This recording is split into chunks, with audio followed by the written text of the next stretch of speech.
All right, folks, welcome in to Pickaxe and Roll, brought to you by our good friends over at Superbook Sports. I'm your host, Ryan Blackburn, at NBA Blackburn on Twitter. No music at the beginning here. Sorry about that. Wanted to just like my setup is lagging up a storm right now, so didn't want to screw anything up. I did play the video, so congratulations on that. Hope everybody is having a great morning and probably a great morning given that the Denver Nuggets won last night in what was a big game. It was a really nice game, and they take down the Milwaukee Bucks 113-107 in a clutch masterclass from Denver on both ends of the floor, and a really nice reminder that this is just who the Nuggets are. This is just who they are, and it's really nice to see. Very cool. But hello, Nadine. Very nice to see you this morning. Hello, Phoenix. I'm Jinx King. Apparently, that's actually, I'm the reverse Jinx guy. That's just going to be my title. That's great, and I appreciate it. Thank you very much. And Ben Mac is in the comments as well. So if you're in the comments, make sure to like and subscribe to the video. That would really help us out tremendously as we continue to grow things. We're doing great on the MHS side of things. It's like nearly up at 6K on the subscriber count there, and it's been a lot of fun. I'm going into the office later today to record some more content with Swipa, and we're going to use that sweet new office setup of the studio setup. It's going to be a lot of fun. But Ben Mac, this comment here, the Nuggets execution in that thing was a thing of beauty. So damn fun to watch. That Jamal drive and underhand finish was sexy as hell. I agree. He was wondering, how did I not get fouled on that? I didn't think it was a foul, but like it was really nice to see. Like Jamal was driving up a storm in this game yesterday, and it was really cool because that's not necessarily what you're supposed to do against Milwaukee, but Denver had a game plan and they executed it well, and Jamal was at the center of it. So really good on him. Really good on Denver for getting it done against a great basketball team. Actually, you know what? I'll amend that. I think Milwaukee right now is a good basketball team. They are good. Like there's no question about that. They have the potential to be great. They have the talent to be great. And there were some elements from yesterday that I was really impressed with Milwaukee. Chris Middleton played a great game overall. Brook Lopez, I thought, played a great game overall. He made Jokic's life really difficult.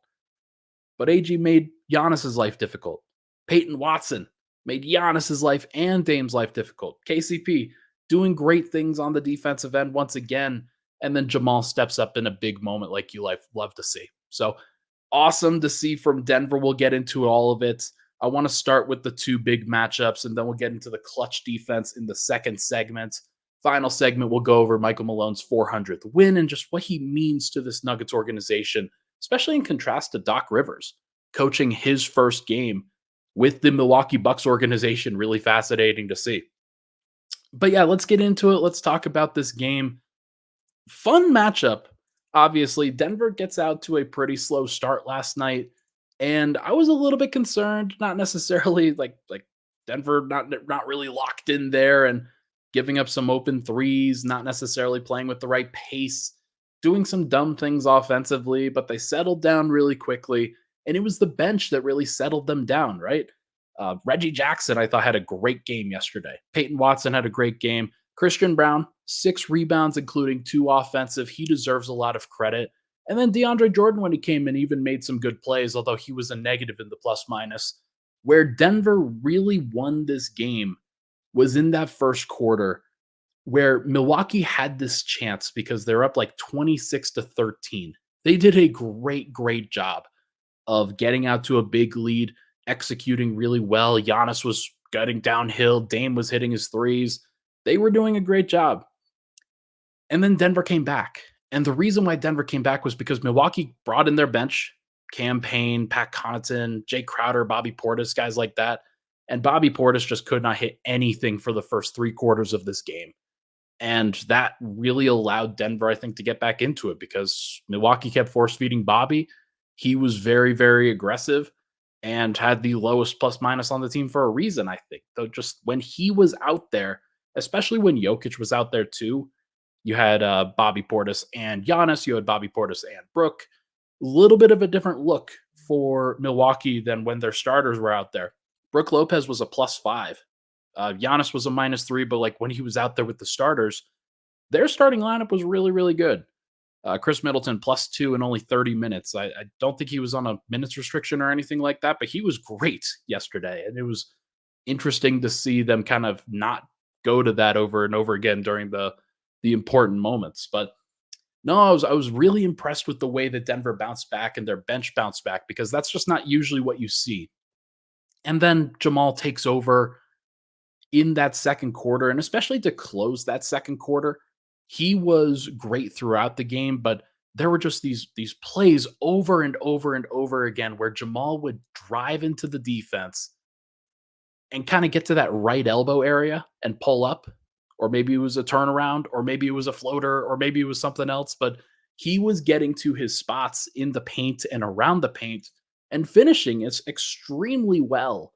And that gave Denver the cushion that, or like not the cushion, but like the actual points that they needed in that moment because Jokic started out really slow.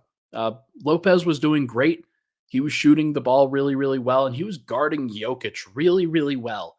And in that first half, Jokic was a little bit frustrated, obviously, with Musa Dagger, Tony Brothers, the two refs that I think are the biggest ops in Nuggets fandom right now, outside of maybe Ben Taylor. But it was nice to see Jamal pick him up in that moment because that's what he's there for. That's what he's supposed to do. When Jokic isn't playing at his best, especially shooting wise, that's what Jamal's skill set is for. That's what the two-man game is for. It's the opportunity to then take on a little bit more of that extra responsibility. And he did it great. Finished with 21 points. Denver was all tied up at I think 56 at halftime. And then third quarter, it felt like Denver was going to win. It felt like they were going to pull away. They never quite pulled away that far. I think that the lead was at max, it was like a 7-point lead, 8-point lead. But every time Denver would get up, they'd make a mistake here or there. Milwaukee would hit a clutch three, and they kept the game close all the way through, all the way through. And it came down to Denver's bench again. And lo and behold, Peyton Watson, especially in that second half, was fantastic. And he did a really, really nice job. Actually, in the first half, he did a really nice job on Giannis too. But it just stood out so drastically what he was doing on both ends of the floor. Only had 6 points, 4 rebounds, 2 assists. It didn't feel like he was great, but he connected everything. And the moments where he did have a play, a little bit of impact, some hustle, some defense, they stood out very strongly because Giannis usually tries to go right at the guy that he's going against. And he tried to go through Peyton Watson's chest a couple times, had some success, didn't always have success, but that's the growing moments against one of the best players in the world. And like Giannis is such a tough cover. And the fact that Peyton stood up to him, 21 years old, smaller, doing everything that he can to be physical with him and do it without fouling. Like he only finished with 3 fouls in 23 minutes against Giannis and Dame Lillard. Like that is a crazy, crazy thing. So we're going to talk a little bit about him more in the second segment, but just love what I saw from P-Watt. Loved what I saw from Reggie Jackson, who really set the table well for Denver. He led the team at plus 15 in the game and had 9 points, 5 assists, 0 turnovers, and was just very, very good and very, very poised throughout the game, setting up Jokic really well, but also set up DeAndre Jordan for a lob. How about that lob over the top to DeAndre Jordan on top of Giannis Antetokounmpo? That was so cool. And that's what you're supposed to do in that situation. That's what the Reggie DeAndre pick and roll is supposed to be. And there were some plays where Jamal was really going at it, but he also kind of ceded some control of the offense every now and then to in that second unit where like you just need somebody else to create easy shots. And Reggie, I thought, created some easy baskets where you are setting the table for DeAndre Jordan, you're getting to your floater, you're getting to your jumper in the mid-range. It was nice to see Reggie really step up in that moment too. So that was the vision for the second unit, by the way. It isn't going to be perfect all the time. But in my opinion, Denver's second unit can work between Reggie and Jamal. They have to find the right balance. And in these big moments, in these big games, I think you're going to find that balance just a little bit more, a little bit better. We saw it against the Boston game. Didn't see it as much in the Philly game, but like they weren't the reason why Denver lost. Um, Actually, no, that game wasn't as great. But we've seen it a little, like a couple times where Reggie and Jamal can find that balance on the second unit. I do believe that it can happen. I think they need a better big man to kind of pair with them than somebody like DeAndre, but he's to his credit, stepped up yesterday and did exactly what he needed to do in order for Denver to get the W. So credit to him. And like that dunk was sick. Like that was it. That was a great, great dunk on Giannis. Really got the crowd going at the beginning of the fourth quarter. And then Denver gets into their clutch time mode, and Jamal's hitting these pull ups and he's driving to the rim. He's setting up Jokic, and Jokic has finally found his shot a little bit. Didn't shoot as much in the latter stages of the game, but he did go 10 of 25 from the field, which is a lot of shots. I thought that Brook Lopez was great defensively in this one, did some nice things against Jokic and being physical, but doing so without fouling, or at least like getting away with it. And Jokic had to fight for everything he had, but did everything else in addition to that. 25 points, 16 rebounds, 12 assists for Jokic, 3 steals and 2 blocks. His defense was great. I'm not kidding. Like there were some slow closeouts for sure. I think that there's absolutely some things that he can improve upon on the defensive end, just like getting out sooner to a guy like Brook Lopez, but that's just good execution from the Milwaukee Bucks. You got to concede something. And so they conceded some threes to Brook and he hit 5 of 9. So sometimes he'll hit 3 of 9 because like you just got to give that up. But in general, Jokic's defense, especially in the passing lanes, was great. He had a couple blocks which were great. And Denver won this game with their clutch defense. They won it by executing better than the opposition. They are familiar with Damian Lillard's game. They're familiar with Giannis's game. They know exactly what those guys were going to do, and they beat them to the punch. They absolutely did. It was really, really impressive. And I tend to think that Denver, like this is just like this is not like this is the norm. This is the thing that they're supposed to be doing now. This is the thing that they've proven over and over and over again that they can do when the going gets tough over the course of these last 2 years. And Jamal Murray had some interesting things to say. I'm going to pull up the quotes that I put in my story. So if you haven't read the story yet, go take a look at that on milehighsports.com. But I was very, very impressed with Denver's mentality on the second unit. Murray shared, I think it's more than just about who's got your, I think it's more just about who's got your back. When Dame's coming off the screen, it's about trusting who's going to be there. If somebody makes a mistake or improvises in doubles, just being on a string, we don't have to draw it up. You know what I'm saying? I think that just having a better reaction, better timing, I think we did a good job of just reading each other on the defensive end. Denver knows what they're supposed to do. And I'm going to talk a little bit more about that in the second segment because I think it deserves its own time. But like really, really, really impressive defense. And Denver's clutch defense, I think, is a very small microcosm of what makes them great, but it is part of the story. And it was all of last year and all of last playoffs too. And they've somehow got better on that end. So let's take a break. When we come back, we are going to chat about the clutch defense. We'll chat about Murray versus Dame, Jokic versus Giannis a little bit more as well. And then we'll get into Malone's 400th win and just what he means to the organization. But first, everybody, this podcast, as you know, it's brought to you by our good friends over at Superbook Sports, who are changing the game this year with the most trusted name in sports gambling and a direct line to Las Vegas. And now you can use the promo code MILEHIGH and you score up to $250 with their first bet bonus.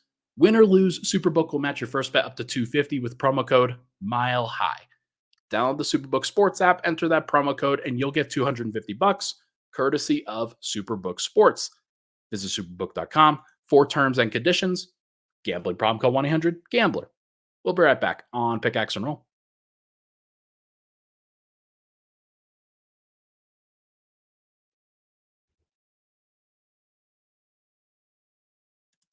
And we're back. Pickaxe and Roll, Ryan Blackburn here. Thank you so much, everybody, for tuning into the show. Really appreciate all the love and support. Make sure to hit that like button, hit that subscribe button down below, especially if you are new. But I see a lot of friendly, familiar faces in here. So thank you so much for returning as well. Always great to see the familiar faces just bantering in the chat. If you have any questions, make sure to hit those up in the chat as well. I will do my best as I try throughout these shows to answer as many comments as I can. All right, let's get into this game. Let's get back into, let's go with the clutch defense. So, one of the things that stands out about Denver is that their clutch defense is better than it was last year somehow. And last year, Denver ranked third in the entire NBA in clutch defense. And if you remember about the storylines from last year, a lot of people were thinking, okay, Denver's offense is great. They've got the best offense or the second best offense in the NBA. I think it actually dropped by the end of the year. Like they were not necessarily as focused at the end of the year, especially. But throughout much of the year, they were first or top three or so in offense. And the storyline was, can they defend? Can they defend, especially with Jokic? Can they defend at the level that they need to be the best team in the world, to win 4 playoff rounds, and to actually get it done in the postseason? And it was funny because Denver's clutch defense last year was very similar to how it is this year, where it was very noticeable and very visceral that when Denver decided that they wanted to care on the defensive end, they tightened up the screws. They made things difficult for the opponent. They played with more energy. They played with more focus. And it was clear that they weren't going to make as many mistakes in the clutch. And they did a lot better. They had a great defensive rating, one of the strongest like differentiations between regular defense and clutch defense, which to me is a lot about effort. Michael Malone talked about it a lot about effort. And he was a little bit frustrated with it last year. It's like, hey, why can't you defend for the other 43 minutes? Why do you have to save it for the final 5? Because defense is hard. And he knows that. He understands why. Of course he does. He's one of the smartest people we know in the NBA. But it's mostly about being able to survive in the regular season, being able to show things. And it feels to me like Denver's on that path again. Like they're finding new ways to be that great clutch defense. They've experimented with a lot of things, if you remember, too. Throughout the year, they will switch Jokic onto the perimeter. They will play drop. They'll double aggressively. They will use Jokic's skill set as a pass defense kind of guy where he's picking off passes, he's deflecting balls, and then he is recovering to the rim or recovering to a three-point shooter, getting out and doing what he can to be a rebounder as well. Denver knows their team so well, and they know Jokic's strengths and weaknesses so well that they've been able to build this defense that takes advantage of that really, really well. They are very aggressive, but they're also very versatile. And Jokic's versatility on the defensive end is, I think, what surprised a lot of people. Nobody thought that he could be up at the level and in doubles and in drop and playing these passing lanes and protecting the rim and doing all these things. But he's been able to do that. And yesterday I thought was a great example of that, where they are continuing to learn how to best use him and how to be the best version of themselves. They trust each other so much. And that quote that I read out from Jamal, I think it's a great microcosm of who they are as a team and how they have become this version of themselves. It's that continuity, it's that chemistry, it's the understanding of what needs to get done, and the willingness to trust the team around you to do it. And that's what a veteran team can do. And they've certainly done that, especially in the starting lineup. That group in the clutch is so good defensively. It's so, so good. And I've been very, very impressed once again with Denver's defense, which is now first in the NBA in clutch. They have a 93.3 defensive rating in the clutch. Denver's played, 48 games this year? Not all of those games get into the clutch. I think like 25 of them get into the clutch. And then not all of those games spend the entire 5 minutes in the clutch. So really what this is, it's still a 90-minute sample size. And what a lot of people argued last year against Denver was that the clutch isn't a great representation of what they're going to be in the playoffs because clutch is such a small sample size and you're trying your hardest. But what happens when the other team tries their hardest offensively? As if they're not already trying their hardest offensively in the clutch anyway. It's just so fascinating to be able to see Denver kind of approach these moments cerebrally, approach them from the perspective of, hey, we are going to be tacticians. We're going to be smart about how we defend these different sets. And Michael Malone and Ryan Saunders deserve a ton of credit for that. Empowering their team, making sure that they know exactly what the principles are, but the team also just trusts each other. And having a veteran group like this has really helped them. But what's also helped them surprisingly is Peyton Watson. And I got to give him so much credit, man, because we've talked about this a ton on this podcast, especially when I'm with Swipa. Because Swipa, that's Peyton's his guy. Like Peyton is the one that he tethered his takes to. He said very quickly, this guy's a 25 million per year kind of player because he can do it on both ends of the floor. And you just don't get this very often. Somebody like that who's a 6'8" wing with offensive skills. It's just very, very rare for somebody with that level of athleticism and defense to be this good offensively. His ability to guard a million different players, a million different styles, and improve every single night has been so, so impressive. Denver deployed him last night.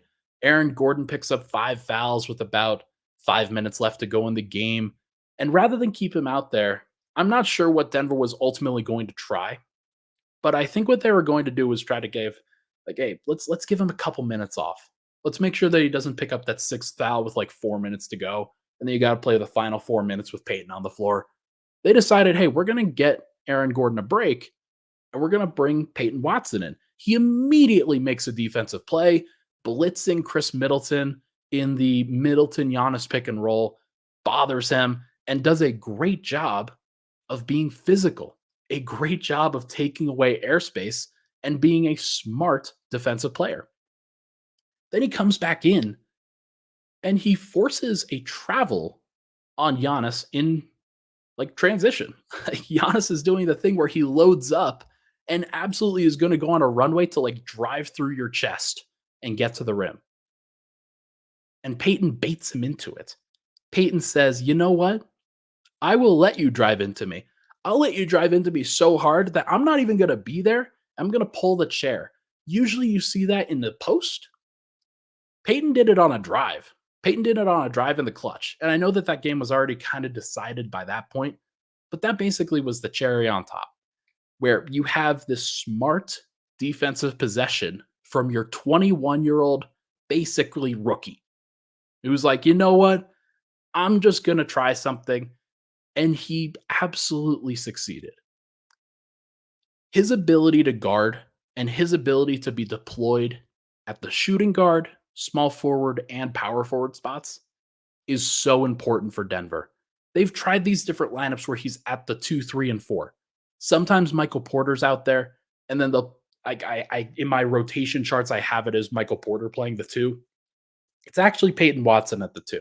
And I love that group because it gives Denver this athletic size where Peyton Watson's your 6'8" 2 guard, Michael Porter's your 6'10" 3, Aaron Gordon's your 6'8" power forward who's just this physical beast, and Jokic is at center.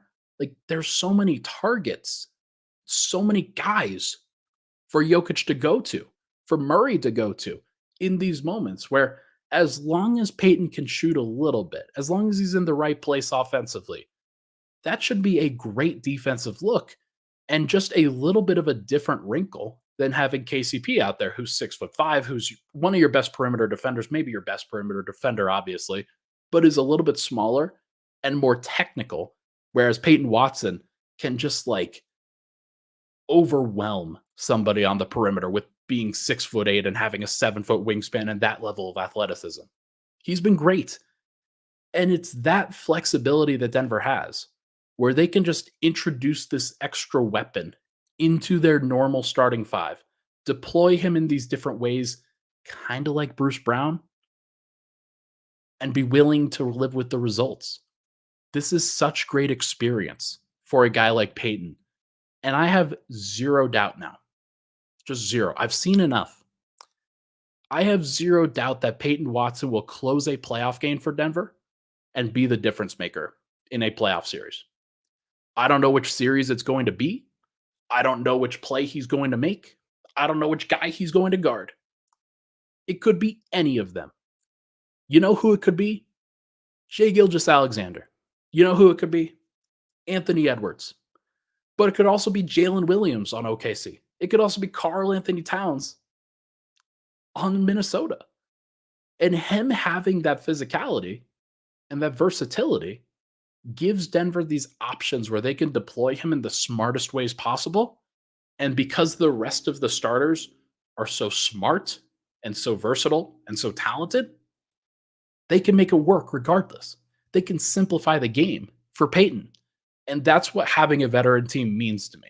It's like you can introduce this one element and it changes things smartly, but also in a small way that's advantageous and isn't going to completely disrupt what you do. Other teams will dare him, but I think Peyton Watson's up for it, man. I really, really do. And I'm surprised because I did not expect it, but he's been great and it's been a lot of fun to watch.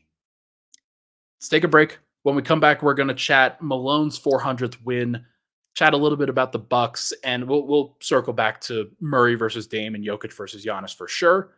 But first, let's go to Good Morning Broncos. Hey, everyone. This is Cody Rourke, Denver Broncos beat reporter from Mile High Sports. I want to tell you, make sure every single weekday at 9 o'clock a.m., Monday through Friday on Mile High Sports YouTube page, you catch Good Morning Broncos, your daily bite-sized Broncos conversation that you can have with a cup of coffee as we prepare you for all things that are going on with the Denver Broncos in season, out of season, all the storylines, all the drama. Subscribe on the Mile High Sports YouTube page.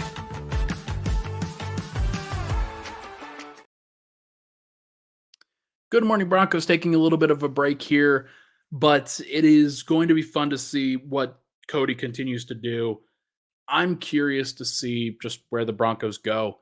And how about those football games over the weekend? Those were a lot of fun. I know this is a basketball podcast, but like it can appreciate good stuff. And I know nobody's going to like my Patrick Mahomes takes, but he's pretty good.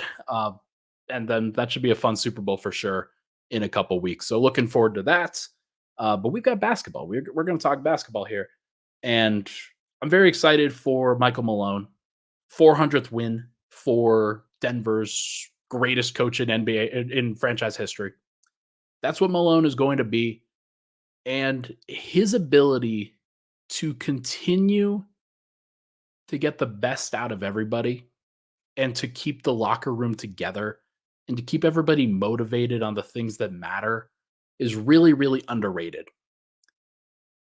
Most people talk about coaches from a tactical standpoint, and Malone's got better tactics than I think people give him credit for. I don't think he's a tactical genius. I don't think he's a guy that like he's not going to coach circles around another coach and have their head spinning from a tactical standpoint. Like Denver, they don't do the most complicated things. But what they do are smart things. And they have these principles that they continue to go to. And Malone continues to empower different players in order to become the best versions of themselves. And he sets up Nikola Jokic for success all the time, sets up Jamal Murray for success. They quickly identified how to use Aaron Gordon and made it so that he'd be the perfect fit and like bought into his role and isn't doing too many things outside of his normal role. Now, there's a couple pull-ups every now and then that I really disagreed with, especially in last night's game. But usually, Denver does a great job of empowering their players and getting them to do the things that matter most, especially within a championship context. And it's through a lot of culture building. It's through relationships to Nikola Jokic and Jamal Murray, building a relationship with Michael Porter that has continued to evolve. And I'm just very happy for Malone, who got the 400th win. He didn't want to talk about it pregame. He was too amped and wanting to make sure that it actually happened. And like you get a big win against Milwaukee. That's a big time win, especially Doc Rivers' first game. Damian Lillard, Giannis, they want to put on the best show that they can for him. and Denver spoiled it. It was really, really cool to see. Just credit to him. Doug Moe is Denver's all-time winningest coach in the regular season at 432 wins. If I am, if I'm still correct, I think George Karl's at 423, if I'm not mistaken. Yes, 423 for George Karl. So Michael Malone's now at 400, and he's probably not going to pass Doug Moe. There's only 34 games left in the season, so Denver would have to go 33-1 or 34-0 for the rest of the year in order to make it happen. How funny is that, by the way? When I say it like that, Denver only has 34 games left in the regular season. Time flies, man. Like this, everything blurs together in this job, and you just like you continue doing the job, you continue working hard, you just try to do the best you can. I'm sure Malone's probably feeling that same way. He's probably thinking, man, we're through 48 games of the season already, and it doesn't necessarily feel like that. But you get it done. Denver will get that record for Coach Malone next year, barring unforeseen circumstances. And I tend to think that like he deserves it, man. Like he's been great. And a lot of people complain about Malone. He's not the most well liked in terms of all the elements of Denver, but I think he embraces this Nuggets fan base. I think he embraces this team and is willing to be the mouthpiece for fans in a lot of ways. And just like, why isn't everybody respecting us? Why isn't everybody doing what they should be doing to credit Denver? He's always trying to do that. And he doesn't necessarily do it from like a immature standpoint or anything like that, but got these sound bites that are crazy. He's got these this little trash talk, these subtle jabs for the opposition, especially in the playoff run last year. A lot of fun to watch and a lot of fun to listen to Michael Malone. Always has time for the media and is great with us.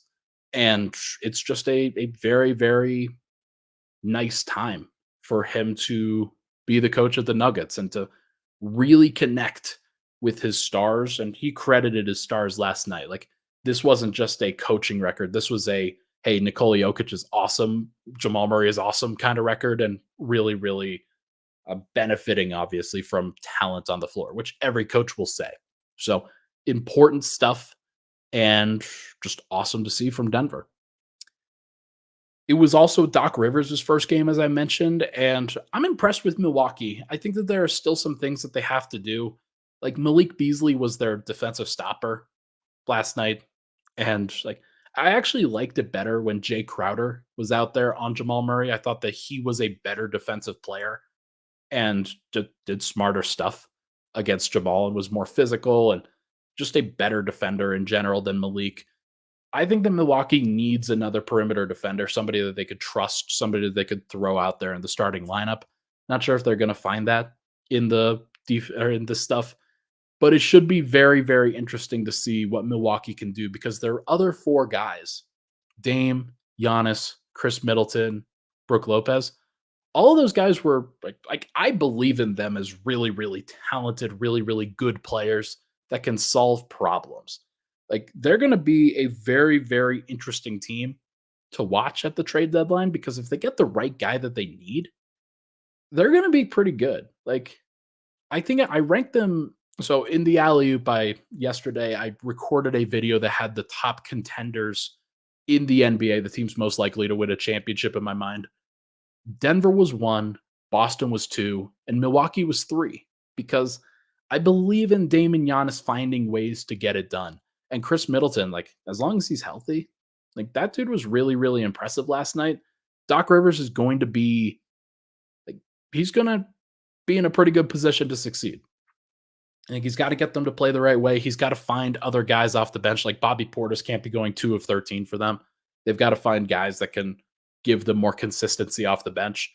Maybe how you do that is you find another perimeter guy, perimeter defense guy, and then you move Malik Beasley to the bench and he can be one of your consistent bench guys. That wouldn't surprise me in the slightest. But credit to Michael Malone and credit to Denver for being able to get that job done in Doc Rivers' first game. I'm not sure what that's going to look like, but hopefully we'll see what happens with that. Final thing here.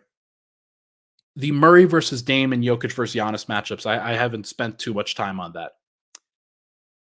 Denver is so familiar with Damian Lillard. He's been giving Denver problems for years, and Denver's been giving him problems for years. They know each other so well, both of these teams, like player and team. Denver was one of the first teams in the NBA to really blitz Dame and give him problems in the pick and roll where, hey, you don't know what you're necessarily going to do from a pick and roll standpoint. If you show two at the level, you show two guys. Dame's gotten better at navigating that, and he's had better moments than he did last night doing that. But Denver was the team initially that gave him the most problems. And in that 2019 series, it really wasn't Dame that was the problem. It was the fact that they got contributions from other guys and above station shooting in big moments from other guys. CJ McCollum, obviously, that's what you expect him to do. But Rodney Hood throughout that series, that was a difficult thing. That was a difficult thing for Denver back in the day. And then Evan Turner and Myers Leonard were the guys that were the clutch options in Game 7, of course. And that was a very difficult thing for Denver fans to stomach. But it wasn't because of Dame that they lost. Like Dame, they kind of bottled up. And even though Dame was awesome in the 2021 series against Denver, like they still found ways and they made him try to be the hero. And he was nearly the hero. He had that 55 and 10 game back in game 5 of the Western Conference first round. That was an incredible performance. And it didn't matter because Denver took advantage of him on the defensive end and they got everything they wanted in that setup where they're trying to maximize Dame and maximize their points as much as they could back in that series. And that really compromised their defense as a result. So it's interesting to see. And I'm just very fascinated by that matchup consistently where Jamal Murray has always gone up against Damian Lillard and always like been pretty close to equal in most of these cases. And last night he was better. Last night it was very clear who the better guard was. And that's nice to see where you know that Jamal can step up in these moments. You know he can be the best player on the court when it matters. If it's not Jokic. Like that's what we saw in the Boston game. That's what we saw all throughout the playoffs last year. And Jamal has that capability and finding that opportunity to step up a little bit more consistently, that should always be his goal, especially in a regular season context. And it's tough where like every Nuggets player, every Nuggets team, like they know what the goal is and they know that games against Memphis and games against Dallas and games against like I don't know, like New York, frankly, they're not going to matter as much from a um yeah, they're not going to matter as much from a building playoff habits kind of standpoint. Denver's on that track and it's very impressive to see them continue to do that. Um Truth teller. The reason I can make fun of the Phoenix Suns shot chart is because Jamal can actually play defense. Obviously, you don't want them to win by shooting 4-3 or by making 4 threes. But that was what they were getting and they're taking the open shots that they're taking the open shots that Milwaukee was giving to them and they're doing what they needed to do.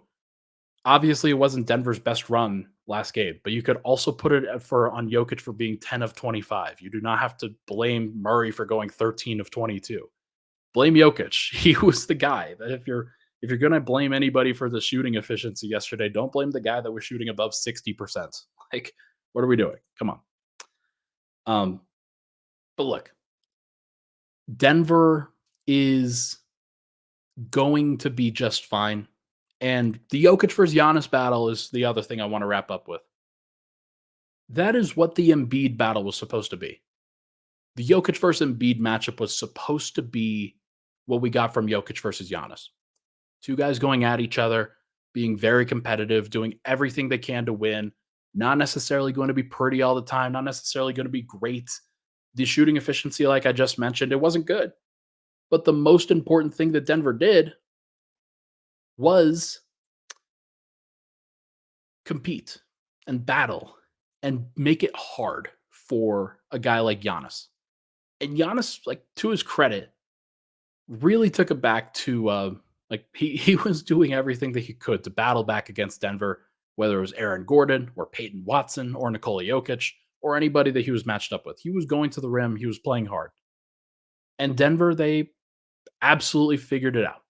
They did what they could, and they like that's just what that matchup is supposed to look like. Like where you sell out and you have two guys that are going back and forth against each other. There was a point in that third quarter where Jokic was demanding the ball on the post, demanding it while being guarded by Giannis. And Giannis noticed that and he was like, okay, not backing down here. I think Jokic was successful on one of those, like only like one out of three of them. But like it doesn't matter because you're supposed to battle and you're supposed to like not win every time when you go up against the second best player in the NBA. Jokic and Giannis have been the two best players in the NBA for the last 5 years. Like a lot of people will credit Embiid, who's been a great regular season player. Giannis has consistently stepped up more in the playoffs. And Jokic has been better than both of them. But like that's what it's supposed to look like. And it's why the Embiid thing was so disappointing on Saturday because we got such a great battle here. And imagine getting those two battles back to back, where you get Jokic going up against Embiid and then Jokic going up against Giannis. And if it had worked out both of these times, like if Jokic had outplayed Embiid, like man, this would be quite the storyline. Would be quite the storyline over this stretch. Didn't work out that way, obviously. Embiid ducked. We know this.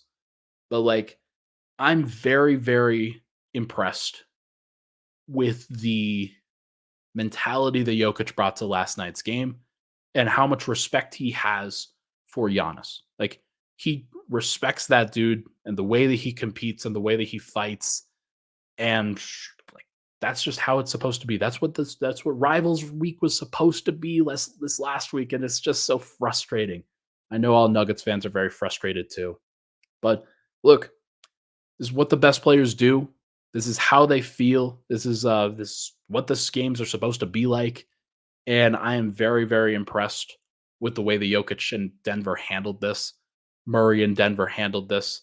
This was exactly how you're supposed to approach a game like today or last night. And I'm looking forward to seeing what they do going forward. Denver's got a big one on Wednesday. You're going to listen to this one on Tuesday. Maybe you listen to it on Wednesday. They've got a big one on Wednesday night against the OKC Thunder. That is a massive, massive game. I'm about to go into the studio for Mile High Sports, and we're going to record some content. We're going to record a Denver versus OKC preview. So be on the lookout for that. Be on the lookout for what's to come on this channel. Going to be a lot of fun. We've been cranking out content, me and Swipe, but we've been doing everything we can to put out the best content for you. So hit that like button, hit that subscribe button on the channel, and make sure to keep an eye out for more videos in the future. It's going to be a lot of fun. Everybody, that's going to do it for this episode of Pickaxe and Roll, brought to you by our good friends over at Superbook Sports. Thank you so much for tuning into the show. Like I said, hit that like button, hit that subscribe button. I will talk to you guys very soon.